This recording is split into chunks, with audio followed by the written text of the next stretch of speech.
You ever have a moment that splits your life in two? A before and an after? For Samuel Hargrove, that moment wasn't a gunshot or a thunderclap. It was the sight of a girl in a cattle pen. It was 1892. Dodge City was a furnace, the kind of heat that makes you question your own shadow. Dust got in your teeth, in your soul. Samuel was just finishing his business, 2 steers sold, his mind already on the long, quiet ride home. He was tired, not just trail tired. He was 17 years tired. 17 years since he'd watched a friend get swallowed by the frontier, and all he could do was stand there, a useless gun in his hand. That kind of failure doesn't wash off. It stains you, right down to the bone. He was turning to leave the stockyards when he heard it. Not a shout, not a cry. It was smaller than that, a sound like a prayer giving up halfway through. His eyes scanned past feed sacks and broken fences, and then they locked on the corner of an old wooden pen. And he saw her. She was maybe 22, bound with thick rope that dug into her skin, pulling her shoulders into a pained hunch. Her dress, which might have been nice once, was now just a torn, dirt-stained rag. Sweat and dust had caked her hair to her cheek, and a thin line of dried blood marked her jaw. She was trying to make herself small, hiding in the shadows as if she could convince the world to forget she existed. But then she looked up, and her eyes met his. In that instant, the entire world fell away. The noise of the market, the smell of dust and manure, the searing heat, it all vanished. There was only the look in her eyes. It wasn't just fear. He'd seen fear. This was something deeper. It was the look of someone who had been to the edge of the abyss and was still, somehow, clinging on by a thread. A silent, desperate plea. Get me out of here. Samuel wasn't a hero. He was a man running from a ghost. But in her eyes, he saw a reflection of the ghost he'd been running from for 17 years. And he knew, with a certainty that chilled him to the core, that if he turned his back and walked away from this, he wouldn't just be running from a memory. He'd be creating a brand new one that would haunt him for the rest of his days. He took a step toward the pen. He didn't know her name. He didn't know her story. But he knew one thing. He wasn't leaving Dodge City without her. A man slithered out from behind the fence. He was wearing a greasy vest and chewing on a piece of straw, his eyes small and mean. Ain't much to look at now, the man grunted, hooking a thumb toward the young woman, but she'll fetch a good price down in Abilene. Strong back for a small thing. The words hit Samuel like a physical blow. Property. This man was talking about a human being like she was a mule or a sack of grain. Samuel didn't waste breath arguing. He didn't have the words for the kind of rage that was building in his chest. Instead, he reached into the worn leather pouch at his belt. He pulled out the only thing of value he had left in the world. It wasn't just the cash from the 2 steers he'd just sold. It was a folded, yellowed piece of paper, the deed to his small plot of land by the Arkansas River, the only home he'd known for a decade. He held it out. The man in the greasy vest stopped chewing. His eyes widened, first in disbelief, then in pure, unadulterated greed. He snatched the paper from Samuel's hand, his grimy fingers tracing the signature. He looked from the deed to Samuel, then to the girl, a slow, predatory grin spreading across his face. He knew he was robbing Samuel blind, a prime piece of riverland for a girl who was half-starved and broken. It was the deal of a lifetime. Samuel didn't flinch. He just nodded toward the pen. The rope, he said, his voice flat and hard as a rock. The man scurried to get a knife. He sawed through the thick ropes, and the girl stumbled forward, catching herself on the fence post. She didn't look at Samuel. She didn't thank him. She just stood there, swaying slightly, her hands rubbing the raw, red marks on her arms. She clutched a small, tattered sack to her chest as if it were the only thing holding her together. Samuel walked over, his movements slow and deliberate. He offered her his hand. For a long second, she just stared at it, as if she'd forgotten what a simple act of kindness looked like. Then hesitantly, she placed her hand in his. Her fingers were cold, despite the blistering heat. They walked out of that stockyard together, leaving the greasy man counting his fortune and the rest of the world staring. Samuel led his horse, a sturdy mare named Bess, over to a trough. He lifted the girl into the saddle, her body so light he wondered when she'd last had a real meal. He swung up behind her, took the reins, and with one last look at the wretched hive of Dodge City, he turned the horse east, toward a home he no longer owned. The silence between them stretched for miles, broken only by the plodding of the horse's hooves and the chirping of grasshoppers. The sun began its slow descent, painting the sky in fiery shades of orange and red. He could feel her shivering behind him, though the air was still warm.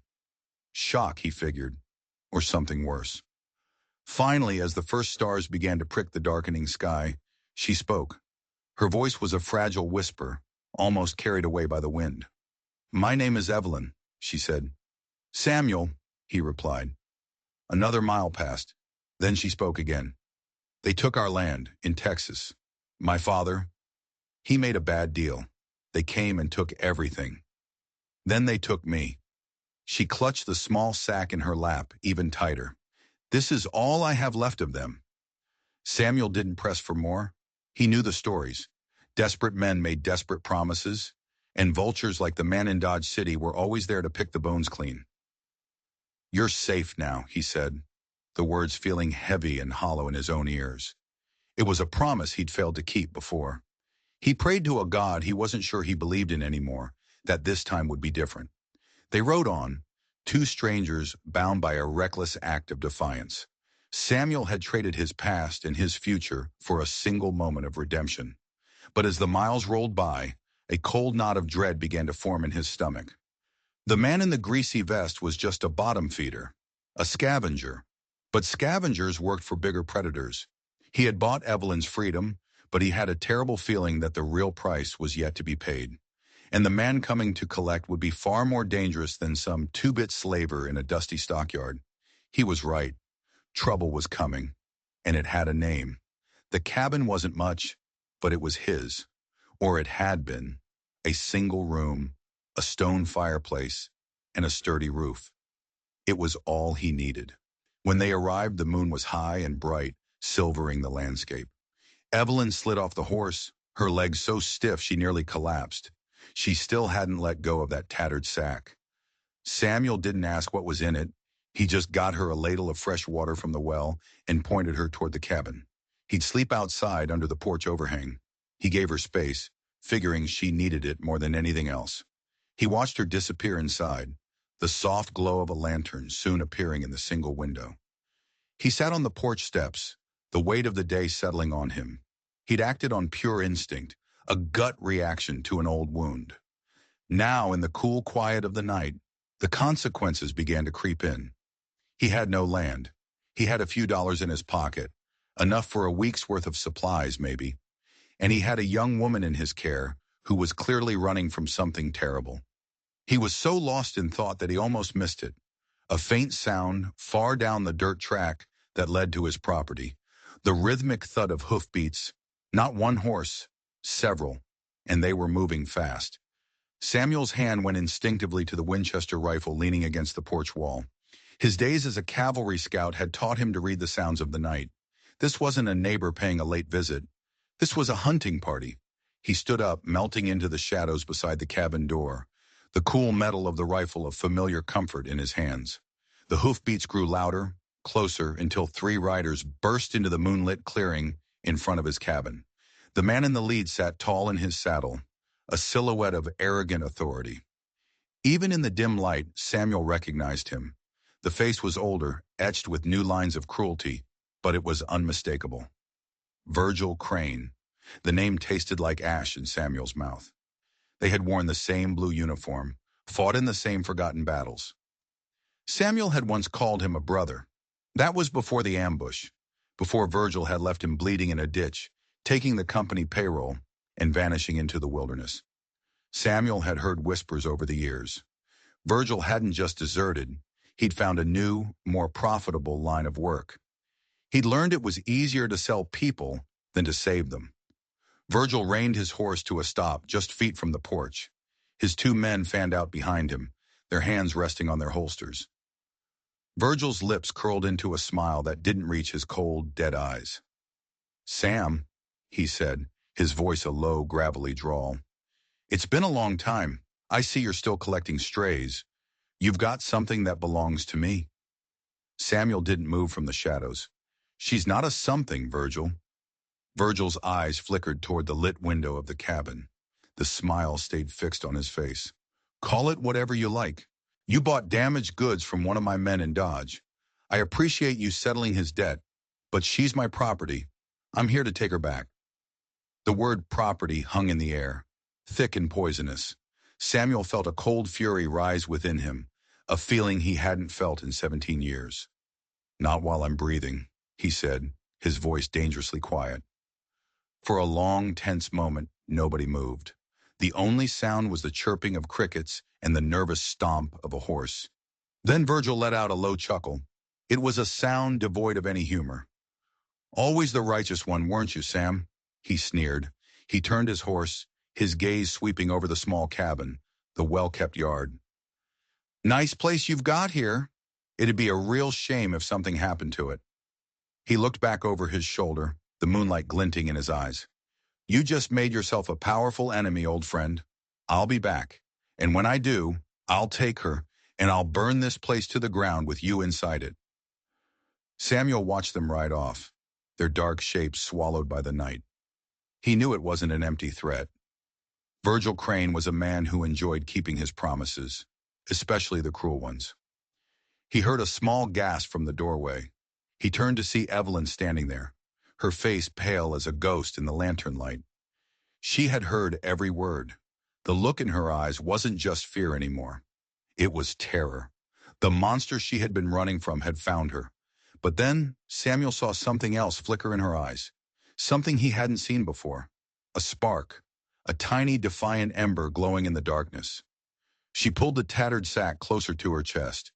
"He won't just burn the cabin," she whispered, her voice trembling, but clear. "He'll burn everything.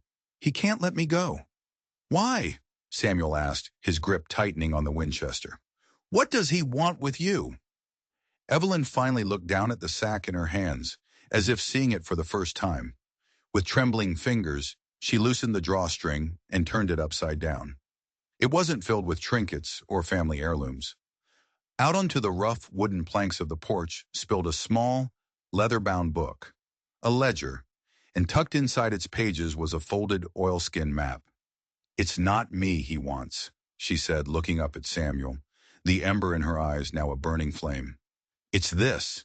This is a list of every man, woman, and child he's ever bought or sold. Every name, every price, every destination." Samuel stared at the book, the neat columns of names swimming before his eyes. It was a record of unspeakable evil, a catalog of stolen lives. This wasn't just about one girl anymore. This was about dozens, maybe hundreds. But then Evelyn tapped a finger on the map.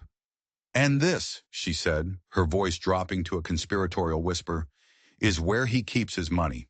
Every last stolen dollar. It's not a bank. It's a place called Serpent's Maw, a hidden canyon in the territories. And we're the only ones who know where it is." A cold realization washed over Samuel. He hadn't just bought a victim. He had stumbled into the heart of Virgil Crane's entire criminal empire. He had the evidence to destroy him and the map to his fortune. He was no longer just a man trying to save one person. He was a man holding a lit stick of dynamite, and the fuse was burning very, very fast. There was no time to think, no time to plan.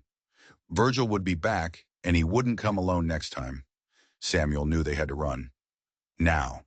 Get your things," he said, his voice urgent. "Whatever you can carry, we leave in 5 minutes." Evelyn didn't hesitate. She scooped the ledger and the map back into her sack, her movements quick and efficient. The fragile, broken girl from the cattle pen was gone. In her place was a survivor, her eyes sharp with a grim purpose. While she gathered a few meager belongings from the cabin, Samuel saddled Bess and filled a canteen from the well. He grabbed a box of cartridges for the Winchester and a smaller one for his old Colt revolver. 5 minutes later, they were mounted, Evelyn behind him, her arms wrapped tightly around his waist, the precious sack held between them.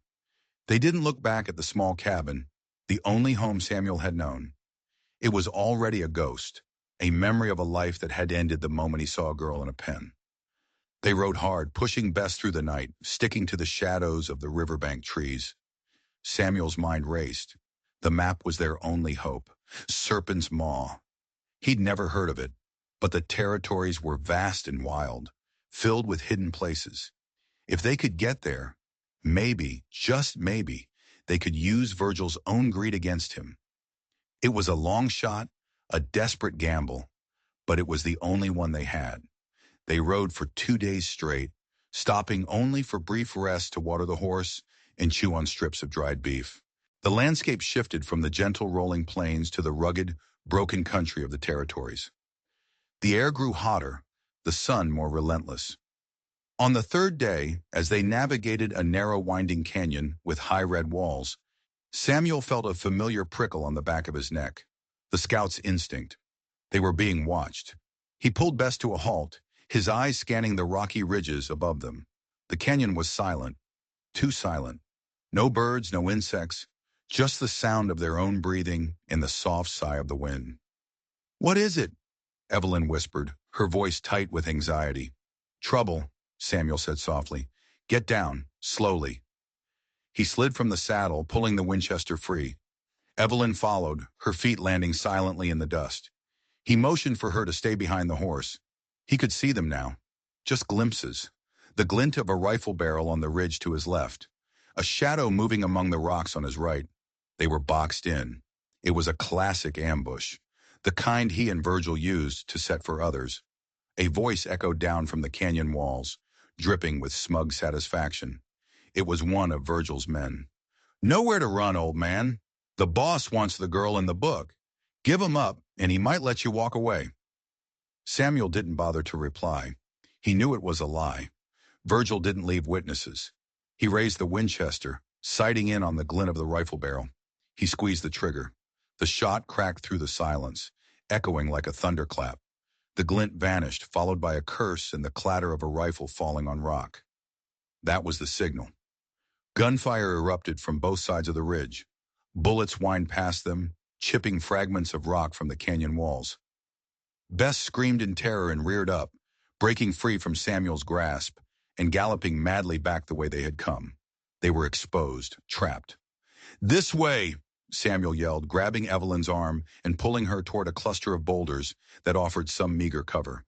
They scrambled behind the rocks just as a hail of bullets peppered the spot where they had been standing. They were pinned down. Two of Virgil's men were on the ridge above them, and another was working his way down a narrow path to cut off their retreat. Samuel fired another shot, forcing the men on the ridge to keep their heads down, but he knew they were running out of time. He glanced at Evelyn. Her face was grim, her eyes wide, but she wasn't panicking. She was watching the man scrambling down the path, his knife already drawn. He was getting closer. Too close. Samuel fired at him, but the man dodged behind an outcropping of rock. Samuel was reloading, his fingers fumbling with the cartridges, when the man burst from behind the rock, charging straight at them. He was 10 feet away, 5 feet. Samuel wouldn't be able to bring the rifle around in time. And then something impossible happened. Evelyn moved. With a speed that stunned him, she lunged for Samuel's belt, her hand closing around the grip of his Colt revolver. She ripped it from the holster, cocked the hammer with both thumbs, her hands trembling violently, and leveled it at the charging man. The man hesitated for a split second, a look of shock on his face. That was all the time she needed. She fired. The sound was deafening in the enclosed space. The man staggered back, clutching his shoulder, a dark stain spreading across his shirt. He stared at Evelyn in disbelief, then turned and scrambled back up the path, disappearing from view. The canyon fell silent again. The men on the ridge had stopped firing, likely stunned by the sudden turn of events. Samuel stared at Evelyn. She was holding the heavy revolver with both hands, smoke curling from the barrel. Her whole body was shaking, but her eyes were locked on the path where the man had been. The terror was gone, replaced by a cold, hard resolve he'd only ever seen in seasoned fighters. Who was this girl? That question would have to wait. The silence wouldn't last. He knew they had a few precious seconds before the other men regrouped. He grabbed her hand. "Come on!" They ran. They scrambled over rocks and through thorny brush, pushing deeper into the canyon, away from the ambush site. Behind them, they could hear angry shouts as Virgil's men realized their prey was escaping. A few more shots rang out, but they were wild, undirected. They didn't stop running until their lungs burned and their legs felt like lead. They found a narrow fissure in the canyon wall, barely wide enough for a person to squeeze through, and slipped inside. It opened into a small hidden cave, dark and cool. They collapsed onto the sandy floor, gasping for breath, the adrenaline slowly starting to fade. Samuel looked at Evelyn, who was now carefully wiping down his revolver with a piece of her torn dress before handing it back to him. Her hands were steady now. "Where did you learn to do that?" he asked, his voice rough. She looked at him, her expression unreadable. "My father," she said softly. "He was a lawman in Texas. He always said you should never count on anyone else to save you. You have to be ready to save yourself." A lawman. The pieces were starting to click into place, but they were forming a picture far more complicated and dangerous than he could have imagined. Her father wasn't just some farmer who'd made a bad deal. "What happened to him?" Samuel asked. Evelyn's gaze dropped to the floor. "He was investigating a ring of smugglers and traffickers, men who were preying on families who'd lost their land. He got too close. One night they came to our home. There was a fire. I was the only one who got out." She clutched the sack containing the ledger.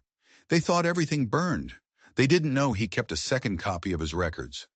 This copy." Samuel felt a chill run down his spine that had nothing to do with the cool air in the cave. This wasn't just about money. This was about revenge. Virgil Crane hadn't just stolen her. He destroyed her entire family. And her father. A lawman investigating a trafficking ring. A cold, nagging familiarity tugged at the edge of Samuel's memory. He'd heard a story like that before, years ago. A good man, a sheriff down in the Texas Panhandle, killed in a mysterious fire. His name had been... "What was your father's name?" Samuel asked, his heart starting to pound in his chest. Evelyn looked up, her eyes locking with his. "His name was Elias Thorne." The world stopped. Elias Thorne. It couldn't be. Samuel's mind flashed back 17 years, to a dusty canyon, an ambush, and a friend bleeding out in his arms. A friend he had failed to save. The man whose ghost had haunted his every waking moment. His partner from his cavalry days before he'd left the service to become a lawman. Elias Thorne. The girl he had saved wasn't a stranger. She was his best friend's daughter. The shame, the guilt, the regret he had carried for 17 years came crashing down on him with the force of a physical blow. He had been running from the memory of failing Elias, and fate, in its cruel and twisted way, had led him right to his daughter. The promise he had made to himself that day, to never fail someone like that again, was now being tested in the most personal and painful way imaginable. He wasn't just saving a girl. He was trying to atone for his greatest sin. And the man hunting them wasn't just some old enemy. Virgil Crane was the third man in their unit. He was there that day. He was the one who had fled when the shooting started. It all made a horrible, perfect sense. Virgil hadn't just deserted. He had likely set up the ambush that killed Elias's unit, and then gone after Elias himself years later to cover his tracks and steal his investigation. He looked at Evelyn, who was watching him with a confused expression, wondering why all the color had drained from his face. How could he tell her? How could he admit that he was the man who had been with her father on another terrible day and had failed to save him then too? But there was no time for confessions. The sound of voices echoed from outside the cave entrance. Virgil's men were searching for them. They were trapped again. But this time, the stakes were infinitely higher. This was no longer just a fight for survival. It was a fight for redemption. And Samuel knew, with a terrifying clarity, that he would not fail Elias Thorne's daughter. He would die first. He put a finger to his lips, signaling for silence. He crept to the narrow entrance of the cave and peered out. The two men were less than 50 yards away, their backs to him, arguing about which way to go. Virgil was nowhere in sight, which was even more worrying. Virgil was the smart one, the patient hunter. Samuel looked around the small cave. It was a dead end. There was no way out, no other exit. They were cornered like rats. He looked at Evelyn. The fire was back in her eyes, mixed with a healthy dose of fear. She was looking at the ledger in her sack, then at the map. An idea was forming on her face. She crawled over to him, her movements silent. "The map," she whispered, her breath warm against his ear. "Serpent's Maw. It's not just where he keeps his money. My father made a note in the margins. It was an old smuggler's hideout. He said it had more holes than a sieve. Back doors, escape routes." Samuel's mind raced. He remembered the layout of the canyon they were in. According to the sun's position and the direction they'd been traveling, they were only a few miles from the coordinates marked on the map. If they could somehow get past these two men, they might be able to reach the hideout before Virgil caught up with them. It was a desperate, insane plan. But it was better than sitting here waiting to die. He looked back out the fissure. The two men were still there, scanning the canyon walls. They hadn't spotted the entrance to the cave yet, but they would. "All right," Samuel whispered back, his decision made. "Here's what we're going to do." He explained the plan in quick, hushed tones. It was risky. One wrong move, and they would both be dead. Evelyn listened intently, nodding in all the right places. The fear was still in her eyes, but it was overshadowed by a grim determination. She was her father's daughter, through and through. Samuel took a deep breath. He checked the load in his Winchester. He looked at Evelyn one last time. "Ready?" She clutched the sack with the ledger and gave a single, firm nod. "Now," he breathed. He burst from the cave entrance, not toward the men, but in the opposite direction, firing the Winchester into the air. The sound was explosive, a deliberate distraction. "Run!" he bellowed, as if shouting to someone further down the canyon. As he'd hoped, the two henchmen spun around, their attention immediately drawn to the noise and movement. They raised their rifles and fired, convinced their prey was making a break for it in the open. That was the moment Evelyn had been waiting for.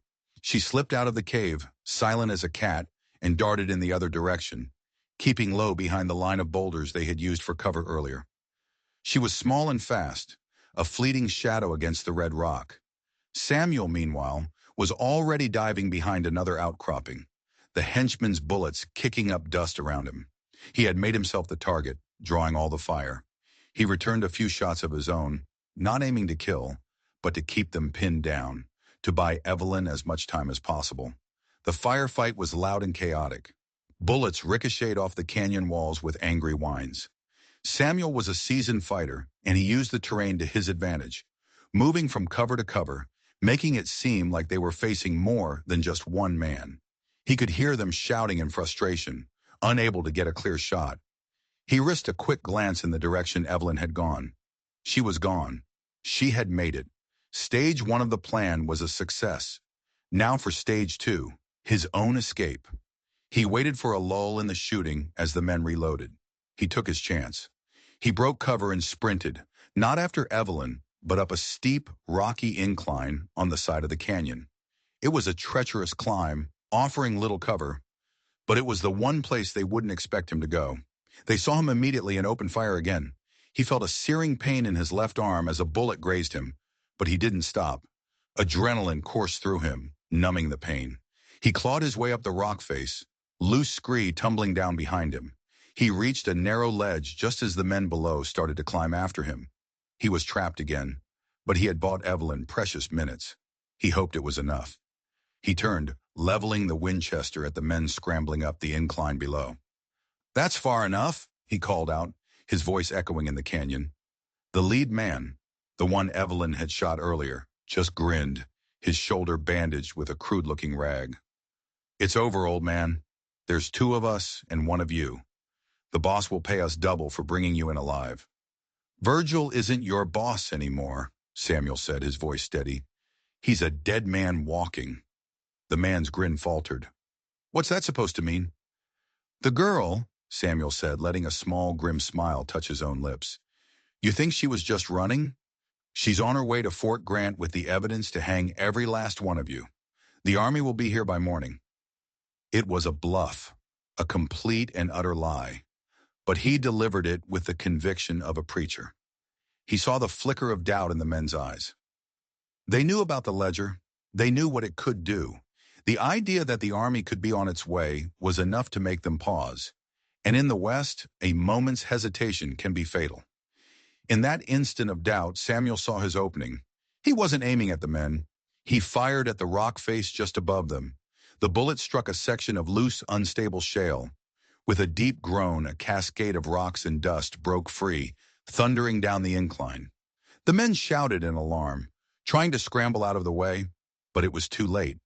The rock slide swept them off their feet, carrying them back down to the canyon floor in a tangle of limbs and debris. They weren't dead, but they wouldn't be climbing after him again anytime soon. Samuel didn't wait to see the aftermath. He turned and scrambled along the narrow ledge, following it as it wound around the side of the canyon. He was bleeding, exhausted, and running on fumes. But he had to keep moving. He had to get to Serpent's Maw. He had to find Evelyn. He followed the twists and turns of the canyon, his eyes scanning for any sign of her. The coordinates on the map were burned into his memory. He knew he was close. He rounded a sharp bend, and the canyon opened up into a wide, box-like basin.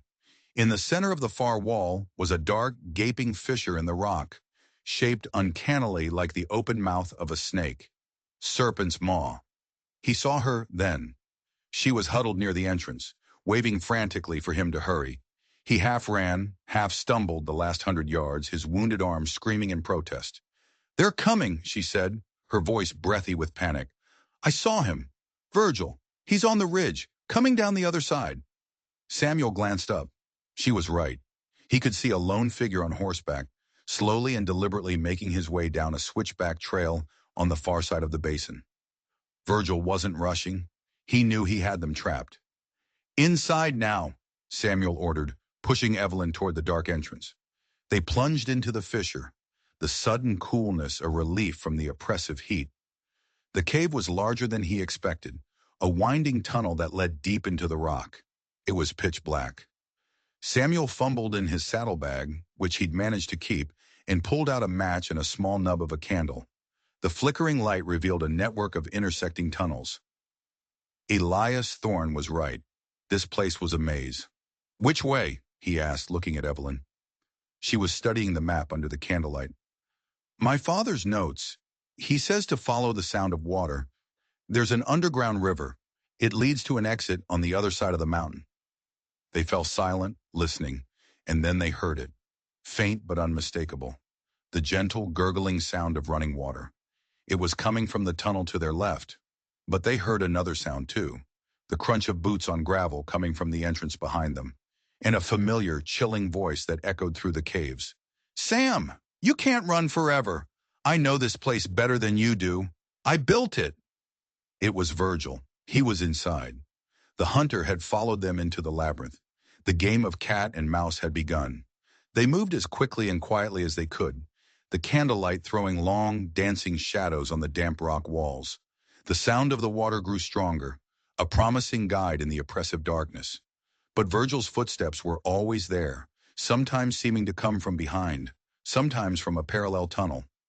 The acoustics of the caves were a nightmare, turning the entire mountain into an echo chamber. "He's playing with us," Evelyn whispered, her eyes darting nervously into the blackness around them. "I know," Samuel grunted, his hand never leaving the grip of his revolver. "He wants the ledger. He won't risk damaging it with a wild shot. He's trying to corner us." They came to a fork in the tunnel. The sound of water seemed to be coming from both directions. It was a trick of the echoes. One path led to the river, the other likely to a dead end, and a trap. Evelyn held the map closer to the candle, her finger tracing the faint lines her father had drawn. "He marked a symbol here," she said, pointing to a small, almost invisible sketch next to the left-hand fork. "It looks like a bird." Samuel held the candle higher, illuminating the wall of the tunnel. And there, carved into the rock, so faint it was almost invisible, was the crude outline of an eagle, a trail marker, a sign left by Elias. "This way," Samuel said, a newfound respect for his old friend's foresight blooming in his chest. They took the left-hand tunnel. It sloped steeply downward, and the sound of the river grew into a dull roar. They were close, but then the sound of Virgil's voice boomed from right behind them. "Wrong choice, Sam!" A gunshot exploded in the confined space, the sound a physical punch to the ears. The bullet ricocheted off the wall just inches from Samuel's head, sending stone chips flying.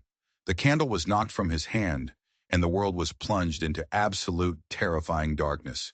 "Samuel!" Evelyn screamed. "I'm here! I'm all right!" He yelled back, his voice hoarse. He fumbled in the dark, his hands finding her arm. "Don't move!" They were blind, helpless. They could hear Virgil's slow, confident footsteps approaching. He had a lantern. They could see the faint, swinging glow getting closer and closer. He was taking his time, savoring the moment. This was it, the end of the line. Trapped in the dark, with a killer closing in. Samuel's mind raced, searching for any option, any way out.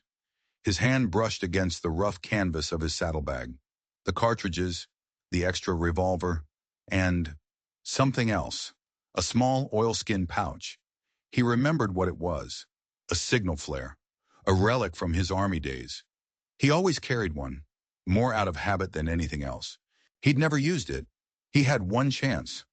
"When I tell you to, run towards the sound of the water," he whispered to Evelyn. "Don't stop. Don't look back." "What are you going to do?" she asked, her voice trembling. "Just be ready," he said. The lantern light was getting brighter. Virgil was just around the bend in the tunnel. Samuel could hear him humming a tuneless, jaunty melody. "Now!" Samuel roared. He pushed Evelyn forward into the darkness. At the same time, he ripped the flare from his bag, pulled the cord and threw it down the tunnel, back toward Virgil. The flare ignited with a brilliant, blinding flash of white-hot magnesium. It was like a bolt of lightning in the confined space, impossibly bright, turning the dark tunnel into a scene of stark, overexposed horror. Virgil cried out in pain and shock, his hands flying to his eyes, the lantern crashing to the ground. He had been staring right at it, his eyes adjusted to the dark. He was completely blind. Samuel didn't wait. He charged past the sputtering, hissing flare, a dark silhouette against the blinding light. He crashed into the stunned and blinded Virgil, driving him back against the tunnel wall. Virgil's gun went off, the bullet burying itself harmlessly in the ceiling. Samuel brought the barrel of his own revolver up under Virgil's chin. "It's over, Virgil," he hissed, his voice raw. Even blinded, Virgil snarled, a cornered animal. "You think so? You think this is over? You don't know the whole story, Sam. You never did." "I know you killed Elias," Samuel growled. "I know you murdered his family." Virgil let out a rasping, broken laugh. "Elias? I didn't kill Elias. Not the first time anyway." Samuel froze. "What are you talking about?" "That ambush 17 years ago," Virgil rasped, his seared eyes watering. "The one you ran from. It wasn't random. It was a setup, and I wasn't the one who set it up." A new voice, cold and steady, echoed from the darkness behind Samuel. "He's right." Samuel's blood ran cold. He spun around, pulling the half-blind Virgil with him as a shield. Standing at the edge of the flare's fading light, holding a rifle leveled at Samuel's chest, was another man. A man in a dusty but well-tailored suit. A man with a silver star pinned to his vest. A lawman. "You," Samuel stammered, his mind struggling to process what he was seeing. It was the sheriff from a neighboring county, a man known for his iron-fisted rule. Sheriff Miller. "Drop the gun, Hargrove," Miller said, his voice calm. "It's been a long time since I cleaned up one of Virgil's messes." The betrayal was so profound, so absolute, it left Samuel breathless. The law, the very institution Elias had died for, was corrupt. It was all part of the same rotten system. Virgil wasn't the king. He was just a pawn. "You were there?" Samuel asked, his voice barely a whisper. 17 years ago? Miller smiled, a thin, predatory slash in the dim light. Someone had to make sure the job was done right. Elias was getting too close to my operations even back then. Virgil was just the insurance policy. Pity you survived. It's left this loose end I've been meaning to tie up for years. And then Samuel understood. The fire. The attack on Evelyn's family. It wasn't just Virgil covering his tracks. It was Miller, the man behind it all, silencing the last person who could expose him. Evelyn didn't just have the proof to destroy Virgil. She had the proof to destroy a corrupt and powerful sheriff. The flare on the ground fizzled, sputtered, and died, plunging the tunnel into near-total darkness again. save for the faint glow of the broken lantern on the floor. In that split second of darkness, the world exploded into chaos. Virgil, seeing his chance, shoved away from Samuel, trying to stumble blindly down the tunnel. Sheriff Miller fired his rifle. The muzzle flash, a brief, violent star in the blackness. But he wasn't aiming at Samuel. He was aiming at Virgil. Virgil cried out and fell, a dark shape on the tunnel floor. Miller had just silenced his last accomplice. Now there was only Samuel and Evelyn. "Nowhere left to hide, Hargrove," Miller's voice echoed, closer now. But he was wrong. Samuel wasn't hiding. He was listening. Listening for the water. He could hear it, a roar now, just ahead. And he could hear something else. Evelyn's voice calling his name from the direction of the river. He made his choice. He turned his back on Miller and ran, plunging headlong into the darkness, his hands outstretched, following the sound. He burst out of the tunnel and into a vast open cavern. The underground river rushed through the center of it, lit by a faint, pale light filtering down from a hole in the cavern roof, far, far above. Evelyn was there, standing on the riverbank. "Samuel!" He ran to her side just as Sheriff Miller appeared in the tunnel entrance, his rifle raised. There was no cover, no way out. They were trapped on the edge of a raging river, with a killer blocking their only escape. But Evelyn wasn't looking at Miller. She was looking at the ledger still clutched in her hand. And then she looked at Samuel, her eyes filled with a terrible, brilliant idea. "My father's last note," she said, her voice loud enough for Miller to hear. He wrote, "Justice is a river. It always finds a way." Before Samuel could react, she turned and hurled the ledger, not at Miller, but into the fastest part of the river's current. "No!" Miller screamed, his composure finally breaking. That book was his death sentence, and it was being washed away. He forgot about Samuel and Evelyn. All he could see was his entire world, his power, his life, disappearing into the water. He lunged for the riverbank, dropping his rifle, trying to see where the book had gone. And that was the opening Samuel needed. He charged Miller, hitting him with all the force of 17 years of guilt and rage.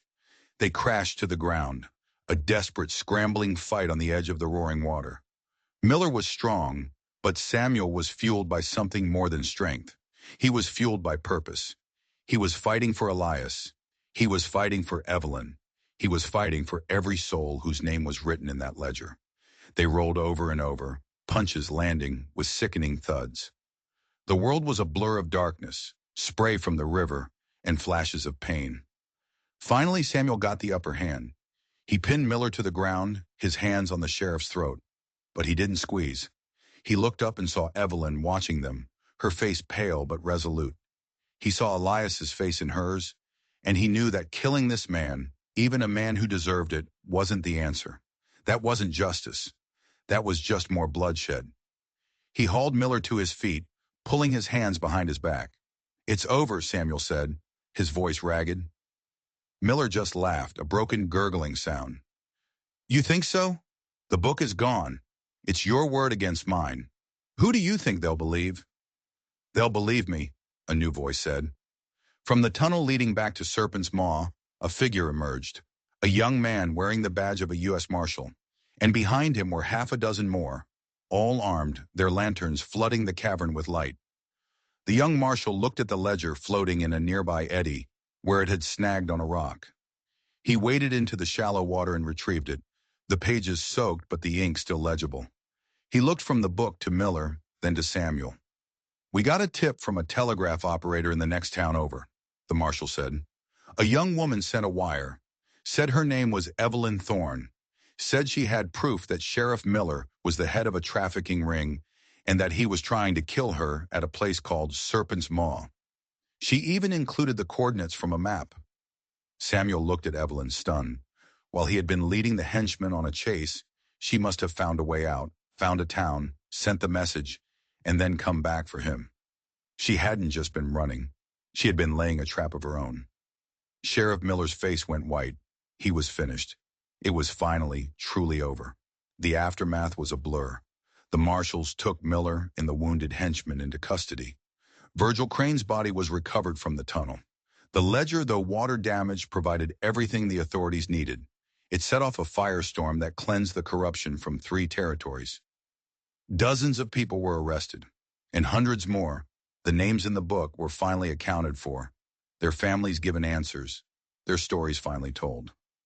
Evelyn, using the information from her father's notes in the map, led the marshals to Virgil's fortune. It wasn't used to make her rich. It was put into a fund to help the families whose lives Virgil and Miller had destroyed, to help them get their land back, to help them rebuild. A few weeks later, Samuel stood with Evelyn on a hill overlooking a small, prosperous-looking ranch in Texas. It was her family's land, bought back with the first withdrawal from that fund. The sun was setting, casting a golden glow over the fields. The air was peaceful. "He would have been proud of you," Samuel said quietly. "Your father." Evelyn looked at him, a small, genuine smile on her face. "He would have been proud of you too, Samuel. You kept your promise. You came back for us." Samuel felt the weight of 17 years finally lift from his shoulders. The ghost was gone. He hadn't erased the past, but he had finally made peace with it. He had found his redemption, not in violence, but in protecting the legacy of his friend. He had started this journey as a man with nothing, running from his past. And now he had a future. He had a purpose. Evelyn had offered him a job as her ranch foreman, a place to finally call home. The West was still a hard, unforgiving land. It took so much. But sometimes, just sometimes, it gave something back. It gave you a second chance. A chance to stand for something. A chance to save someone. And isn't that what we're all looking for? A chance to make things right. What would you have done if you were Samuel standing in that dusty stockyard? Would you have walked away, or would you have traded everything you owned for a stranger's freedom? Let me know your thoughts down in the comments. And if this story of justice on the frontier resonated with you, do me a favor and hit that like button and make sure you subscribe to the channel. Because out here, the stories never end, and you won't want to miss the next one we have coming down the trail. Thanks for listening.